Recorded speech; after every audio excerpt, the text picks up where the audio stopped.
Guillaume Lambert, le directeur de campagne de Nicolas Sarkozy, Philippe Briand, le trésorier, Philippe Blanchetier, l'avocat, et Pierre Godet, l'expert comptable, sont à nouveau mis en examen par le juge Tournaire du pôle financier du tribunal de Paris. En cause, de nouvelles factures réglées par l'UMP pour des tracts, des salles de meeting ou encore des voyages en train, introuvables dans les comptes de campagne de Nicolas Sarkozy. Et c'est l'équivalent de 13,5 millions d'euros qui se retrouve ainsi dans le budget du parti en 2012, inscrit à une ligne intitulée présidentielle. Un mélange des genres que les enquêteurs ne trouvent pas très clair. Pour l'avocat de Guillaume Lambert, les accusations ne sont pas sérieuses. Il s'agit d'une mise en examen extravagante. On reproche à mon client de ne pas avoir intégré dans la comptabilité de la campagne des dépenses qui figurent dans la comptabilité de l'UMP.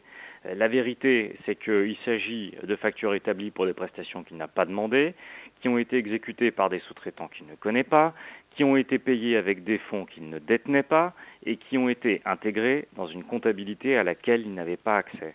Seul Jérôme Lavrieux, ancien bras droit de Jean-François Copé et en rupture avec le parti, a affirmé que les comptes de campagne avaient, selon lui, débordé de tous les côtés.